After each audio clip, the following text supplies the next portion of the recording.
Are there important things I should consider when finding an agent to work with? Are there red flags I should avoid? I would say that if you're going to be a real estate investor, you need to find a real estate agent who also invests. Welcome to Teach Me Real Estate Investing, a show where I share my personal journey and the challenges I face as an investor. I invite industry experts to share their wisdom and advice to help me overcome these adversities with the hope that it'll help you on your own personal journey. I'm your host, Saugat Ghimire, and I hope you enjoy the episode.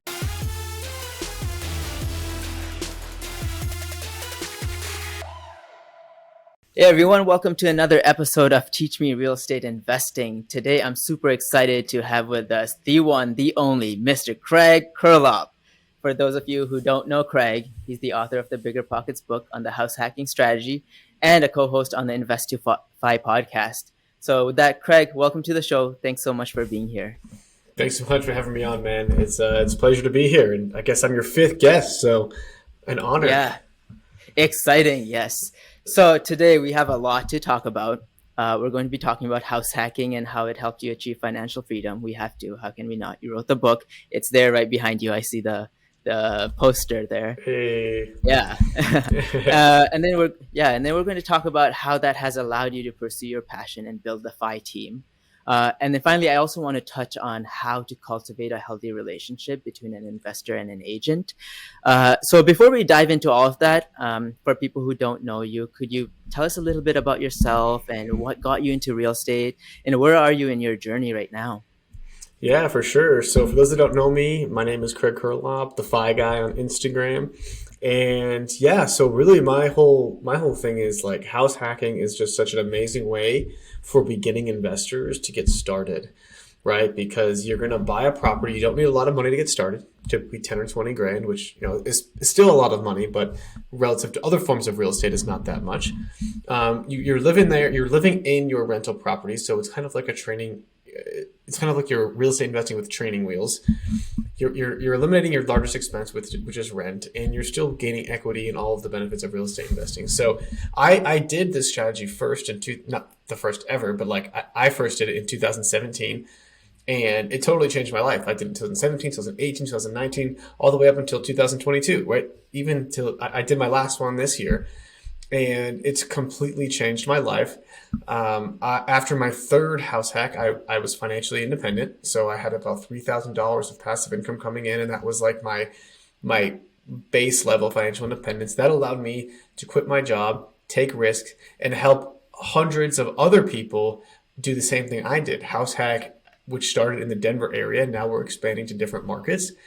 And so that's kind of where the birth of the FI team was. And so now the FI team is a team of real estate investors that are also real estate agents. And we're here to coach, guide, and mentor, especially those people that are on their first, second, or third deal through that entire process of getting their first deal, analyzing the numbers, getting it rented out, putting it on Airbnb, just super specialty in that case. Yeah, that's awesome. So I guess, how did you discover house hacking in the first place? Yeah, so how did I first discover house hacking? I honestly don't remember when I first discovered house hacking, but I know that I was in a job that I hated in California back in 2015, 2016. And I started listening to the BiggerPockets podcast in like late 2016. And so at that time, I'm sure I heard about house hacking a million times on that podcast, and it was just the obvious way to start. I don't remember like the person that first told me about it. And then, yeah, once I discovered house hacking, I was just doing as much research and as much knowledge as I could. There wasn't nearly as much out there as there is today, back in 2016, but there was enough to allow me to have the confidence to get started. And so then I went down the path. Starting in June 2017 is when I closed on my first house hack. Yeah. So for folks in our audience who don't even know what house hacking is, can you give us a very quick, brief overview of what we mean when we say house hacking? So the idea of house hacking is that you're buying a 1 to 4 unit property with 3 to 5% down. You're living in one unit or one room and renting out the other units or other rooms so that your rent pays your mortgage and you're living rent free. So basically you're using your property that you live in to make some money to hopefully live for rent free, but at least drastically subsidize your rent payments so that your $2,000 monthly mortgage might turn to be $1,000, and you're living in a beautiful house for just $1,000 a month. The perfect house hack, in my opinion, is when you can actually live for free, or maybe even get paid to live where you are. Yeah, that's awesome.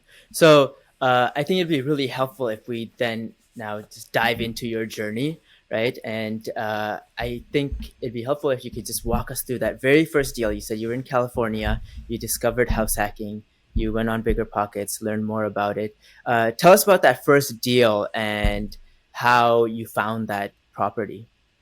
Yeah, so the first deal was a duplex because back in 2017, that was the only way to house hack, where the rent by the room strategy wasn't very popular. Airbnb wasn't that popular yet. And so I found a duplex that was a mile and a half away from the office that I worked. I I lived in the bottom and rented out the top. I purchased that duplex for $385,000.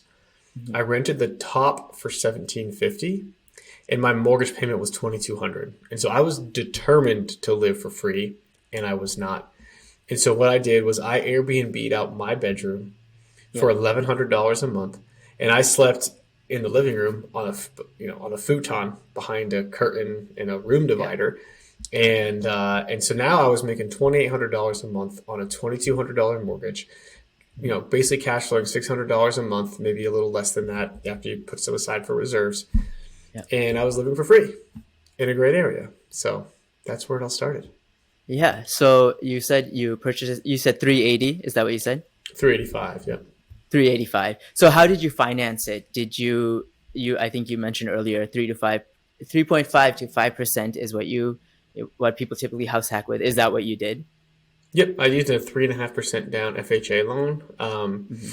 If I had to do it all over again, I probably wouldn't have done that. I probably would have done a three Okay. percent down conventional loan and bought a single family house. Hmm. However, as you get again, your first deal isn't going to make or break you. Like, it wasn't the most efficient. Right. However, like, as I did deal two, I got smarter. And deal three, I got even smarter. And deal four, and so, like, Right. you kind of get smarter as you go. Okay. Let's touch on that a little because I don't know why, right? Like, so you said I would, instead of doing an FHA, you said you would do a 3% conventional. Why is that? Yeah, so the FHA loan is great for duplexes, triplexes, and quads. Hmm. But I lived behind a curtain, right? Like, that's Right. not fun, and maybe that's kind of like the cornerstone of my story, and maybe why that people like my story. But if I just did a 3% down and bought a place maybe a little bit outside of the city, and rented out the rooms, that way I would have had my own bedroom. I would have Hmm. gotten more cash flow, though my appreciation would not have been as much. So that Right. property has over doubled at this point, 5 years, five and Hmm. a half years later. And Right. so, it's always kind of that, like, what do you want game? But, I chose a place that was really close to the office in an up and coming area that, I kind of got lucky. Yeah. No, that's awesome. So when you first started, you got this house hack. What were some of the challenges you faced initially as a new investor or someone just getting into house hacking? And how did you overcome these challenges? It's probably the biggest challenge that I had was just explaining to people what I was doing and why I was doing it. Because I was making good money. I was making Right. good money. Okay. I mean, I was making like $70,000 a year base, Hmm. probably with bonuses up to 85,000. So, like, enough to not have to live behind a curtain for sure. Right. And Right. so, my mom was like, "You went to school for 5 years. Like, you got a degree. You're making good money. Why are you sleeping behind the curtain?" Right? Right. And I had to explain that to them. And so, my grandfather, who I've looked up to my whole life, was like, "Why are you being such a miser?" Right? Hmm. Like, are you going to be like this forever? Are you going to have four kids and be behind a curtain? I was like, no, like, I'm 24, I'm young, I'm single. I'm going to take advantage of that situation, live like I'm in college so I can profit as much as I can. That way, by the time I'm 30, I can go and live the life of my dreams and have the house of my dreams and start a family Right. and provide for my wife and kids. So that's it. That was hard. Right. So before we continue through your journey, I think it was super powerful when you explained to me how that property is doing today. And I think you kind of touched on that as well. So that very first property that you bought for 385, I think you said you were making about 2,800 a month, right? Mhm. Let's fast forward to today. Do you still own that property, and how is that doing? So great question. Yeah. So the cash flow hasn't changed much. I did Okay. refinance it when the rates were low. So I took out my PMI. My monthly payment on that one is now around $1,900 a month. Wow. And I'm making a little over $3,000 a month in rent. So I think it's like I'm getting like 1,600 and 1,500 or something like that. So it's like Hmm. 3,100 or so. And so I'm making a little over $1,000 over the mortgage after you set aside property management and all that good stuff. I'm probably making like $400 or $500 a month on that property. But the kicker is that property is in a really up and coming area, really close to downtown Denver, and it's I got an appraisal earlier this year, and it was worth 800,000. Wow. Right, so it went from 385 to 800,000 in almost exactly 5 years. Wow. Yeah, that's incredible. I think people, especially newer investors, right? They look at the deal and they have a very short-sighted view of it, and they'll say, "Hey, this it's worth this much. It's going to cash flow this much," and they don't realize that as you own the property for longer and longer, like it gives back like tremendously. And so I think it's always good to look at the deal that you made 5 years ago, right? In just 5 years, you have you know I don't know what the return is, but that's incredible, right? Like from The return 385 is to like eight, Yeah, the return is like 500% or something like it's nuts, right? right? You can't expect every deal to be like that. And I got lucky. I got Hmm. lucky, but I put myself in a position to be lucky by buying Right, and not being afraid and taking right. the risk, right? And so really you just need to buy. You need to buy and hold, make sure the property cash flows, even break even is fine, and then just keep buying every single year. And eventually you'll be able to refinance to get better cash flow, and your property will appreciate, and all good things happen. Yeah. So you bought that first one, and then you mentioned before you achieve financial freedom, you bought two more, right? So you repeated this process twice more. Was there anything? Did you do anything significantly different with the next two properties as compared to the first one? Uh, I guess what lessons did you learn from that first one that you were then able to apply to the next two? Yeah, so I was pretty sick of living behind a curtain, as you can imagine. And so, pretty much exactly a year on the money, I purchased my second place. And that was a 5 bed, 2 bath, single family home in a place called Thornton, Colorado. And I was kind of on the south side of Thornton, which is probably 10, 15 minutes to probably 15 minutes to downtown Denver. So, still a pretty good location.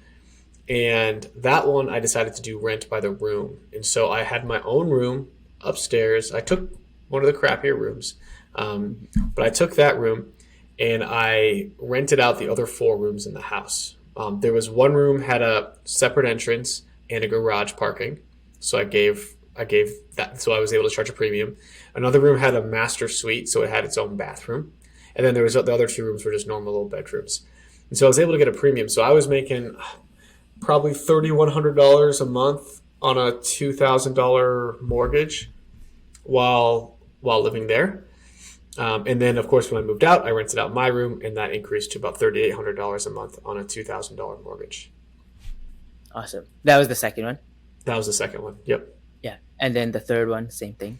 Similar So the story, I guess. third one, I got smarter, right? And so this is Okay. what I'm saying is you keep getting smarter. And so the third one, I found a house that had a kitchen in the basement. It was really outdated and it definitely needed to be redone. And so I was like, oh, what I could do is I could actually split this place up. It was a 6 bed, 3 bath. This was just 10 minutes from downtown Denver, about 5 minutes south of the house, my second one.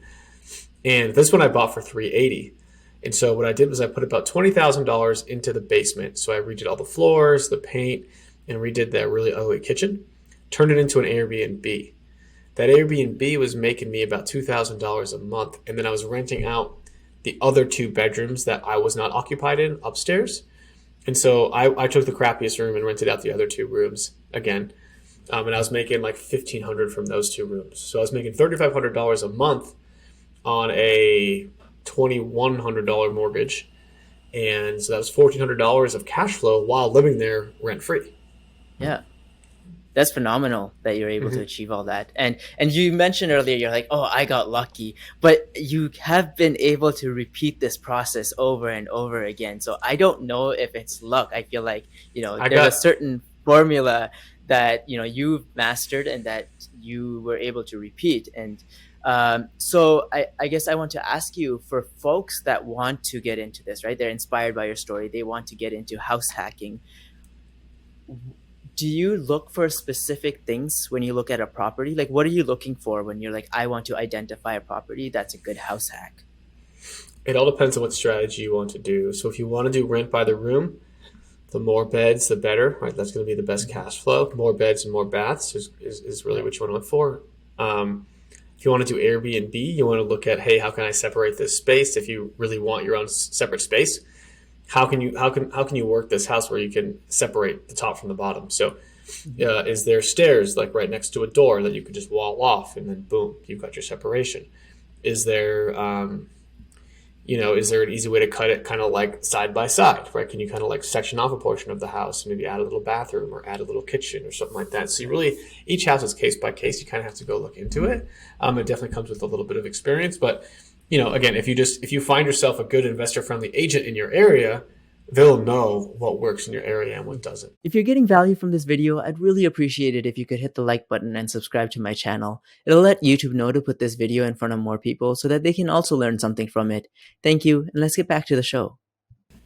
Yeah, that's awesome. So 3 properties, you got to financial freedom. Did you buy any other investment properties during these 3 years, or was it just those 3 properties that got you to financial freedom? Those were the only ones that got me to financial freedom. I did buy another one that was kind of a disaster. I did try to do a flip in Jacksonville, Florida, Mhm. and it was just a disaster. I mean, you name it, everything that could have gone wrong went wrong with that, and Right. lost a whole lot of money and all that. And so I even had a little bit of a headwind in that regard. Wow. Okay, that's awesome. How did you end up from that position into the writing the house hacking strategy book? Like, how did you end up at Bigger Pockets writing that book? Yeah, so while I was writing that book, I had done my second, going on my third house hack. Mhm. And what's funny is that Brandon was going to write the book at first. And Okay. so, but this was back in 2018 or so. And Brandon was just starting his Open Door Capital company. Mhm. And he was kind of beyond house hacking, to be frank, right? He hadn't house hacked Yeah. in a few years, and he's like, I'm not. I could tell he wasn't interested in it anymore. So then he passed it on to Scott Trench. Scott Trench is the CEO of BiggerPockets. He was the newly appointed CEO of BiggerPockets because Josh Dorkin had just left. So he was all Right. stressed and trying to be the CEO of BiggerPockets. And he's like, Right. I just don't have the bandwidth to write this book. And again, he didn't care Mhm. that much about house hacking anymore. And then there was me, option number three. And so because I was there and around them, and I had house hacked, and I was excited about it, and I still am excited about it. I was kind of like the obvious choice to be given that opportunity. Not to mention, I was writing that book. I was writing blog posts for BiggerPockets, every single week for like 2 years. And so they knew that I could write, they knew that I had good content, and then it was Mhm. just a matter of being able to write the book. Yeah, that's awesome. So you achieved financial freedom, and then you moved on. Now you have created the FI team, right? What made you start? Well, first of all, what made you transition from I guess you quit your job, you became a real estate agent. What inspired you to go that route to become an agent? Yeah, that's a good question too, man. So I got my license in 2017, and I was only going to do it to do my own deals. And so I did Okay. my own. I bought my own house hack in 2018 and 2019, and then in 2019 when I was buying my second house hack that I bought with my license, my buddy came up to me and he said, "Hey, would you want to help me buy my house hack? I'm looking to do this, and you've done it 3 times now. So, Mm-hmm. who better else than you to Right. help me?" And I was like, "Yeah, sure. What does it take? I'll go look around with my buddy, and it'll be fun." And then at the end of that, I got paid like 10 grand or something like that, and I was like, "Oh, that was like kind of a fun 10 grand to make." And so Yeah. then I was like, oh, maybe I'll start doing this. And so I started just kind of getting word out that I was, helping people house hack and helping people, using my license to help people and guide them and mentor them through this whole process. And then, the kind of the rest is history, I guess. Like I did like 100 deals in my first year. Wow. And that was really, really busy, right? And so I was Yeah. always on the phone. I had no life. Thank God it was COVID because Right. there's like I couldn't travel anyway, so I might as well have worked. And so that was the year that I was like, okay, I can't keep doing this. I either need to quit or hire a team. And so I Hmm. started getting agents under me. What I realized is that myself, I could help 100 people a year, and that was a cap, and I was burning out, and I wasn't very happy. Yeah. If I have a team of, let's say, 20 agents, each of them can help 10 to 20 people a year.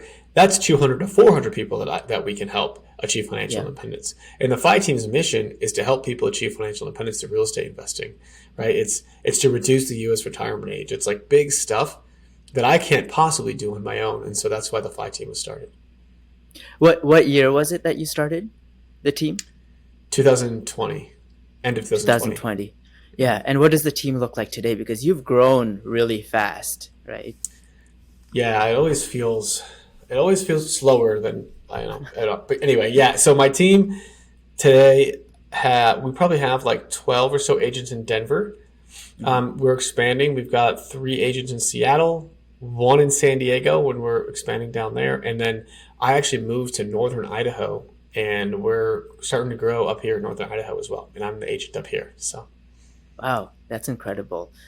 What do you think helped you scale so quickly? Like, in my opinion, I think this is, you know, quite fast. What do you think led to the success of growing such a large team so fast? I really think it's just being authentic, right? Being like not being super intimidating. Like anybody on my team can text me or call me anytime, and I'm usually there to answer. If not, I get back pretty quick. Just providing a stupid amount of value for everyone on our team. And so Yeah. like we just had I had my quarterly one-on-ones with every single agent on the team, and I don't think a single person said like, oh, there's more that you could do. There's like, oh, there's so much that you guys do. We really appreciate you guys. And so that doesn't mean we're stopping, right? We're still looking for different ways to provide value, to get more leads to our agents, so yeah, we supply them with leads. We supply them with all the support to then support those leads and serve those leads.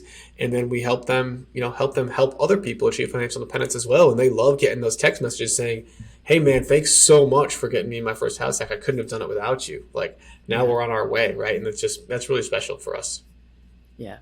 Uh, I'm sure growing such a large team, you know, all over the place, has its challenges. What are some of the challenges you're facing today?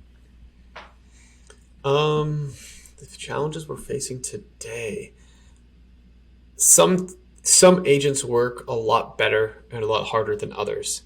And I'd say there's just some growing pains, right? Because we were a little bit more laxed and a little bit more, when we first started. But now that we have more agents, the agents that work harder are going to get more leads. It's kind of like the rich get richer. And unfortunately, that's the Mhm. way it works. And so Right. some of the agents are used to kind of just like sitting back and getting leads. And these leads are great and they're coming in and all that. But, it's not necessarily the way that works anymore. Now the hustler is going to get the leads. The hustler is going to, Right. and so just kind of going through that change is really the biggest thing. Just I think natural, normal growing pains. Yeah. Cool. I think something that goes through a lot of real estate investors' minds are, I think at one point everyone considers, should I become an agent myself? Right? You did Mm-hmm. because you were like, I want to represent myself in my deals. Other agents may have similar thoughts. In your opinion, who should consider being an agent? Are there certain, I guess, characteristics or traits that people should look out for? Are there certain circumstances? What is your opinion here? Well, the best real estate agents are DIs on the disc, but no, that's not really. Anyone can be a real estate agent, right? And it really depends on what your goals are. If you want to do a deal a year yourself, I think it makes sense to have your real estate license. Then you could potentially have that opportunity as a side hustle, right? And so if you like your W-2 job right now, that's fine. But let's say in 3 months, your boss quits and you get a new boss and you hate your new boss. Well, you could always say, screw this, I'm just going to go be a full-time real estate agent. Go join a team and crush it there. Or you can help, a couple friends on the side. And if you're in a higher price market, like Saugat, I don't know where you're at, but like, if you're in Denver, for example, the average commission is probably 11 or 12 grand. Saugat, where are you at? Seattle.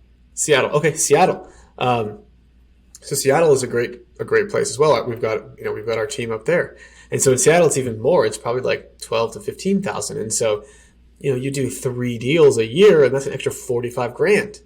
Yeah. Right. Like that's sizable income, and so it's a great just side hustle to have, and then you'll find that if you like doing that, you may want to go full time, and that's when the real fun starts to happen. Yeah. So folks who have heard this episode and they're like, hey, I really want to work with the FI team. How do they get in contact with you or the FI team? So you can get in contact with me. I'm at the FI guy on Instagram. If you want to work with our team, thefiteam.com, and then there's a little button there that says let's house hack, and you click on that, and then boom, you'll be good to go. And wherever you are, fill out that form and we'll reach out to you within 24 hours, most likely. Yeah, that's awesome. So as an investor, I value my relationship that I build with my agent, right? I want to lean on them for some guidance, especially if I'm looking at properties out of state and I'm not there. Mm-hmm. You're both an investor and an agent, right? Mm-hmm. And I guess just getting to the point, what annoys you the most about working with investors? What annoys me the most? Maybe just indecisiveness. Mm-hmm. If they say one thing or they just kind of, I can tell when someone is analyzing a deal and being reasonable and when someone is just like not being reasonable. And so if someone's not being reasonable about like, oh, this thing is going to blow the whole deal up, or they're kind of like on a power trip, that's kind of frustrating. But I'd say that happens pretty rarely. Honestly, there's not too much that really aggravates me. I kind of like seeing people through the journey and coaching and teaching them through it. Yeah. What would you suggest for myself who I want to foster a healthy relationship with my agent? Are there certain things I can do to make their life easier so that we can work together? Because I think there's lots of benefits to both sides if you have a healthy relationship. So what can I do, to help my agent? That's a great question, man. I don't think I've ever gotten that question. Things to help your agent. I would say like just be in touch, right? Come to the events, like be a familiar face. Like don't if your agent throws events, definitely come to the events, right? Like help other people, get other people involved. Like if you could refer your friends and your family to that agent, that would be really helpful. And then just like, then you become I'm sure you become a really good friend of theirs. Right. Yeah. So myself, I guess my particular case, I'm mostly looking for agents out of state, right? Seattle's an expensive market. I'm kind of eyeing different markets. And so for me, it's more, hey, how do I develop a stronger relationship with my agents, especially if I don't have the opportunity to meet with them face to face often. Right. Mm-hmm. Absolutely. So yeah. And I wouldn't worry, honestly, if you keep doing deals with your agent's going to be very happy. Yeah. I would say, but referrals would probably be the biggest thing. Yeah. And coming to the events. Yeah. One of the things I struggle with the most with my agents is, especially the ones that I'm just starting to talk to, they'll send me deals that make absolutely no sense. Like I'll analyze them and the numbers are like way off. So I want to hear from you. Like, what can I do better? Is it on me to analyze all these deals and figure out, they sent me a property. I tell them, what numbers would actually work for me? Or can I somehow teach my agents or tell them, how I analyze deals? Could I get them to do some preliminary analysis before they send it to me? Because I get a lot, right? And so analyzing through all of those, especially if they don't make any sense, could be a waste of time for both of us. So I'd like to hear your thoughts on that. Yeah, so I would say that you're an investor, and so you can't lean on your agent to analyze deals for you because you're going to have different assumptions, you're going to have different perspectives, and of course your agent really wants to get the deal done, right? I that's not how we operate. Like we try to operate in the client's best interest, but not all agents are that way. And so the way that I always do it, right, is because I don't know exactly what you want. Like, I could analyze a house and you could be like, oh, that layout doesn't work or that location is not good. And so the way I always work it is typically we put our clients on a search, and 90% of those houses on the search are meet the criteria that can be specified. Now it's hard to delineate layouts. It's hard to delineate exact numbers like on a search, but then you get sent deals kind of automatically, right? We're not actually Hmm. just like sending you deals. And then you kind of run your preliminary numbers, no, no, no, no, no. Oh, this one's interesting. And you give us Right. a list of like, sometimes it's 10 or 15, right? Hmm. And so what people, I say, if you want to I always say, give me your top five. We'll definitely check those out. If you don't know what your top five is, give me 10 or 15 and I'll give you my top five out of those 10 or 15. Right. And Right. so that's kind of how we usually do it is, but yeah, it's hard to take 3,000 houses on the market and run the numbers. Right. And especially because if your agent is good, he probably has more than one client. He's probably working with more than just you. So he's not going to have the time to go ahead and analyze every deal for you, but he absolutely can check your analysis. Right. And so Hmm. that's what we do a lot of is like, and I don't want to run the deal for you. Like, I want you to be an investor on your own. If I die, I want you to be able to do this deal still. And Right. so like you learn it, you do it, and then you bring it to us and say, hey, I just want you to check my numbers, check my assumptions, check my rent.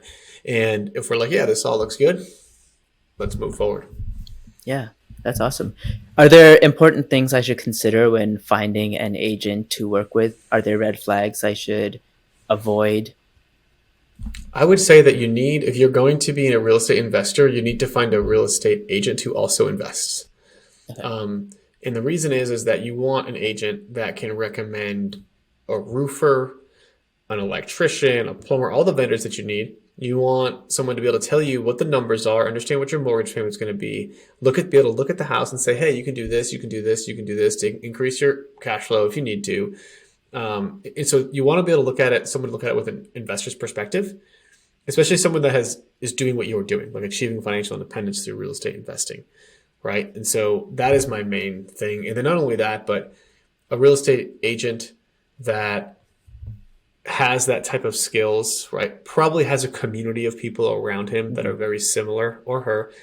Yeah. And then you can be like, hey, well, can I come to your meetup? Hell yeah, you can come to my meetup. And then you get introduced to 30 other people doing the same thing. And then you're in the community. And now you're growing faster and you're around people that are filling your tank and all that good stuff. So is that a good Yeah. answer? Yeah. No, I think that's really helpful. Um, Especially looking for agents who do this themselves, right? They will probably be the best to understand what to look out for and gotchas. Hmm. Um, for people who want to get started in real estate investing in this next year, right? They watch this episode, they're inspired. Do you have any tips or advice on how they can get started? If you're listening to this show, it's definitely a good step, right? Keep educating yourself, keep reading, and reach out to an investor friendly agent in your market. Honestly, and ask them. And even if you're like 2 years out, you're not even ready. Just get introduced to them, get involved in the Yeah. community, because you'll find that your 2 years will turn into 1 year, maybe even 6 months when you start getting into it and you start learning of creative ways to get into real estate. And so, yeah, that would be my biggest piece of advice. Yeah. So I want to hear a little bit about your goals and your next steps, right? So what is it that I guess like, what is your ultimate goal? Like what are you working towards and what are you looking forward to in 2023? What are your goals in 2023? Yeah, that's good, man. So 2023, um, we're looking to continue to expand the FI team. So again, we Hmm. want to have probably 10 to 15 agents in Seattle, 10 to 15 agents in San Diego, and probably 10 to 15 agents here in Idaho. And so kind of copy and paste what we have in Denver and all these different places because we've got such an amazing community in Denver. We've got so many people doing deals, getting together, like masterminding, all that good stuff. And we just love, love, love having that. And so we're just trying to replicate that in those markets. That's kind of the five team side. From a personal perspective, we want to pick up a few more. Our new number, right? Our number, the passive income number always changes. We'd like to get up to $20,000 a month of true cash flow, like after property management, after all that stuff. And I think at that point, we're like, okay, we can live a very comfortable life and not have to worry about like anything, right? Like we have way more than what we're spending, and we can still save some because I don't think that like maybe we live on, let's say we live on $10,000 a month right now, and let's say we get to like we're at $10,000 a month. Let's just say like that's no fun, right? Because then I can't invest anymore, right? There's nothing. Oh, if something happens, then what, right? And so like I think you need to have double the passive income from your expenses to really feel, and that's just to feel comfortable, and that's just me. But Awesome. Um, yeah. So if people want to get in touch with you, right? Is Instagram the best way to do it? Like if they want to follow your journey and what you're up to. yeah, if you want to, yeah, Instagram is going to be the best way for sure. Yeah, the Fi Guy on Instagram, and you can find me. Yeah. If you shoot me a DM, I usually answer as long as you don't just say like hi. If you actually give me some sort of content, and yeah, so feel free to reach out. Awesome. Yeah, I learned a lot today. Thank you so much for taking the time to talk with us. Yeah, this is fun. Thank you. All right, thanks, Saugat. All right, that is the end of the episode. I hope you enjoyed it. And if you did, please hit the like button and subscribe to my channel. It would really help my mission of teaching more people about real estate investing. Thank you, and I'll see you in the next one.